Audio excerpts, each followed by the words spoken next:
وفوق الفيافي يروع الصفوف وفوق الجبال جبال الرجال وفوق التلال رياح الزحوف كوافل عباق سراء علينا بنصر الإله تطوف كوافل عباق سراء علينا بنصر الإله تطوف فأقدم تجماح في سكناتي عراب الليالي وصبح الهتوف فآتي فمجي العلا والأسى ومجي حديث الخنا والسخاء فأقدم تجماح في سكناتي عراب الليالي وصبح الهتوف فآتي فمجي العلا والأسى ومجي حديث الخنا والسخاء.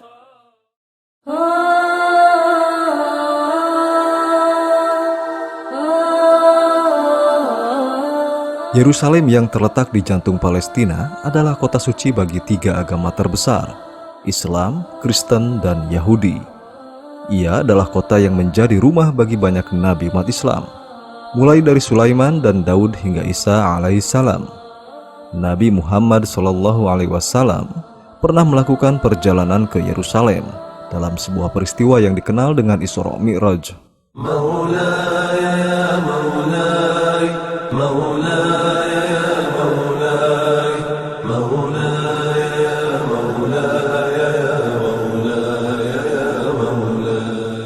Pasukan Umar bin Khattab menaklukkan Al-Quds atau Yerusalem tanpa pertumpahan darah, dan penaklukan Umar atas Yerusalem dianggap sebagai yang pertama dalam sejarah Islam.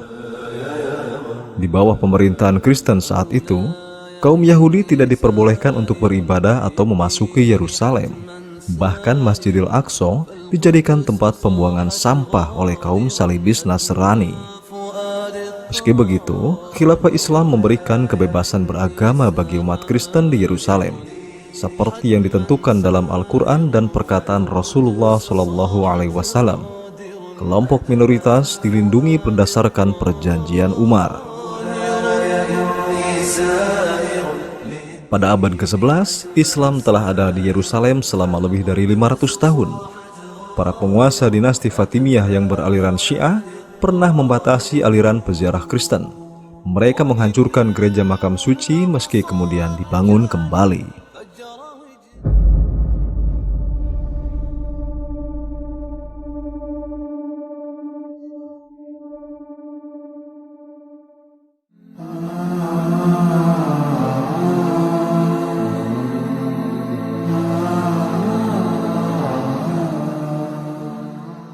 Kaum muslimin kehilangan Masjidil Aqsa ke tangan tentara salib pada 1099 Masehi dan menjadi korban dari salah satu peristiwa paling kelam dan kejam dalam sejarah umat manusia.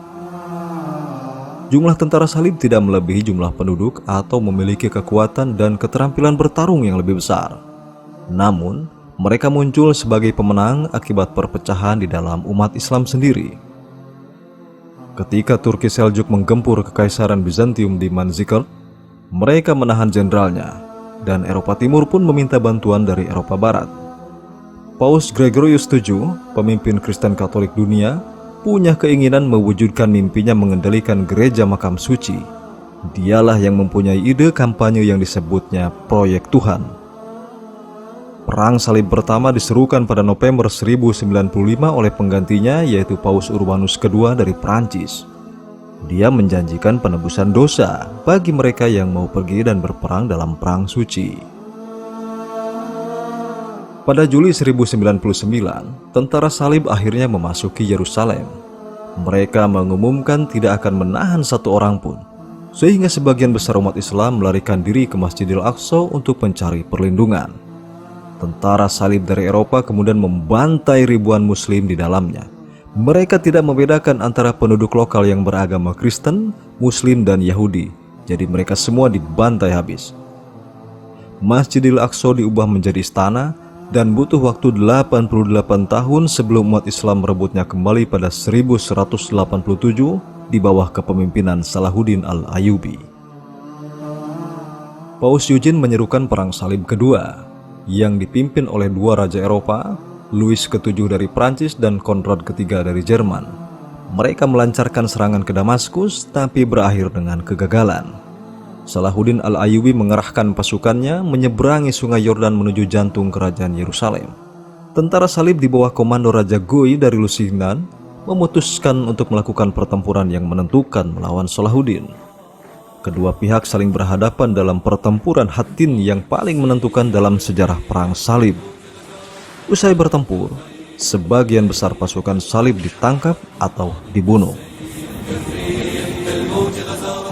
September 1187, Salahuddin tiba bersama pasukannya di depan tembok Yerusalem. Dan pada 2 Oktober, setelah penyerangan selama 10 hari, umat Islam memasuki Yerusalem dengan damai. Tentara salib diizinkan pergi. Keluarga bangsawan dan rakyat jelata melakukannya dalam konvoi damai tanpa diganggu oleh umat Islam. Salahuddin Al-Ayyubi berhasil membebaskan Yerusalem setelah 88 tahun pendudukan tentara salib Eropa.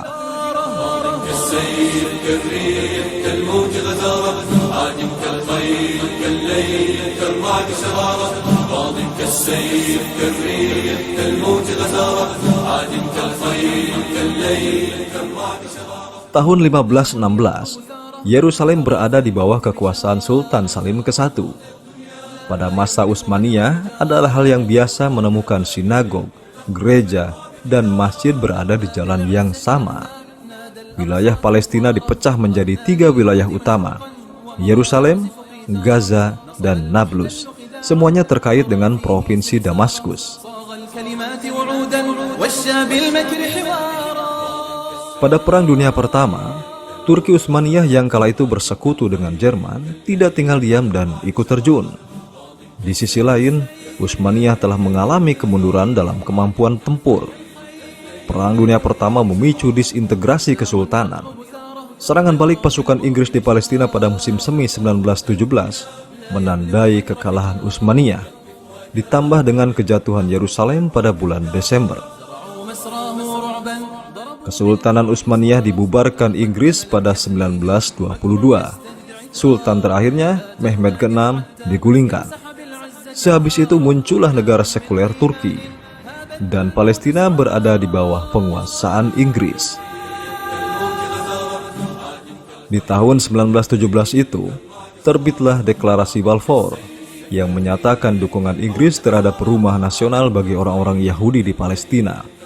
Surat deklarasi itu ditulis oleh Menteri Luar Negeri Inggris, Arthur James Balfour, kepada Baron Rothschild, seorang pemimpin gerakan Zionis Inggris. Jadi, negara Israel yang kita kenal sekarang adalah produk Zionisme.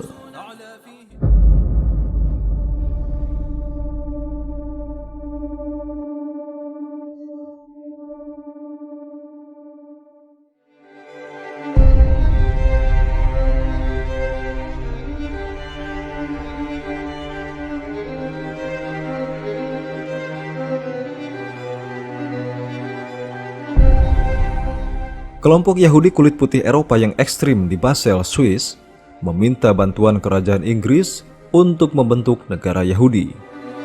Mereka ditawarkan wilayah Uganda di Afrika, Siberia, dan Siprus, tapi semuanya ditolak.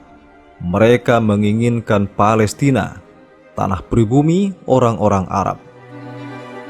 Pemerintah Utsmaniyah sudah mencium rencana jahat Yahudi Eropa itu. Pada 1900, Sultan Abdul Hamid II melarang kepemilikan orang Yahudi asing di dalam wilayah Utsmaniyah, termasuk Palestina. Kesultanan Utsmaniyah dinyatakan bukan kawasan permukiman bagi orang-orang yang diasingkan dari Eropa. Theodor Herzl, warga Eropa dan pemimpin gerakan Zionis, membujuk Sultan Abdul Hamid II. Mereka menawarkan untuk membayar utang luar negeri Utsmaniyah dengan imbalan pembukaan tanah Palestina untuk pemukiman Yahudi dan pengalihan pemerintahan kepada orang-orang Yahudi. Sultan menolak tawaran ini dengan kalimatnya yang terkenal. Saya tidak akan memberikan bahkan 1 inci pun tanah Palestina, karena negara ini bukan milik saya, tetapi milik rakyat Utsmaniyah. Rakyat saya telah mempertahankan tanah ini dengan darah mereka. Selama saya masih hidup, Saya tidak akan membiarkan segala upaya untuk merebut tanah ini. Zionis secara aktif mendorong migrasi massal orang-orang Yahudi Eropa ke Palestina pada paruh pertama abad ke-20. Pada 1948, David Ben-Gurion, ketua organisasi Zionis dunia, memproklamirkan berdirinya negara Israel di tanah Palestina. Migrasi besar-besaran Yahudi Eropa ke Palestina terjadi dalam beberapa gelombang. Sebelum Perang Dunia Pertama, imigran Yahudi dari Eropa diterima rakyat Palestina yang ramah dan baik hati. Karena pada awal kedatangannya, Zionis Yahudi Eropa begitu memelas meminta belas kasihan agar diterima. Namun seiring berjalan waktu, mereka pun menampakkan wajah aslinya. Mereka tidak mau mengembalikan rumah-rumah yang dipinjamkan, bahkan mulai merampas tanah, ladang, dan kebun bangsa Palestina yang telah menolong mereka. Perilaku busuk Yahudi Eropa atau Askenazi itu tentu saja menimbulkan reaksi perlawanan dari bangsa pribumi. Izzuddin Al-Qassam yang tinggal di Haifa mulai menyerukan perlawanan bersenjata terhadap penjajah Inggris dan Zionis. Pada 1935, Al-Qassam dikepung pasukan Inggris dan syahid terbunuh.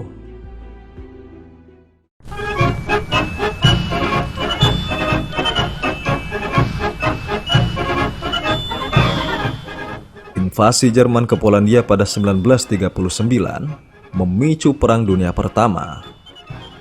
Ketika Nazi berkuasa, mereka menolak kebebasan dan membatasi hak-hak Yahudi.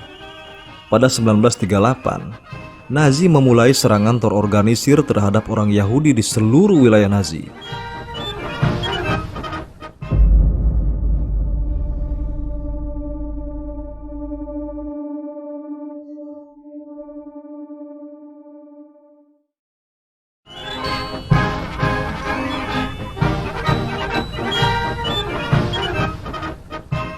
Menurut Nazi, mengusir orang-orang Yahudi adalah solusi permasalahan krisis ekonomi di Jerman.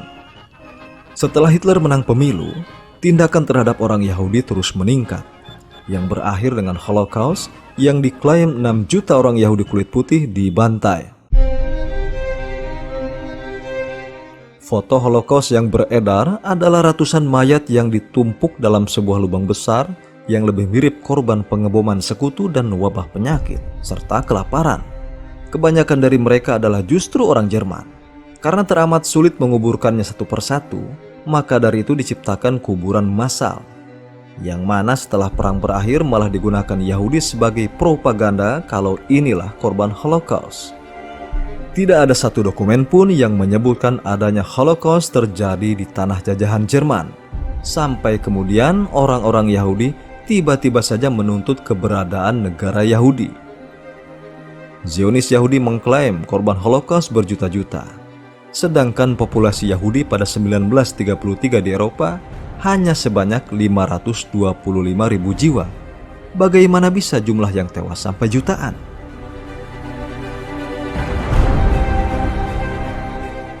Setelah ditolak di berbagai negara, pengungsi Yahudi memelas meminta diterima di Palestina. Di kapal St. Louis terbentang spanduk besar permohonan. Potret lawas tersebut lalu viral di media sosial. Tampak penduduk Palestina di pinggir pantai menyambut kehadiran kaum Yahudi dengan hangat. Para pengungsi lantas mendapatkan makanan dan tempat tinggal yang layak dari penduduk Palestina.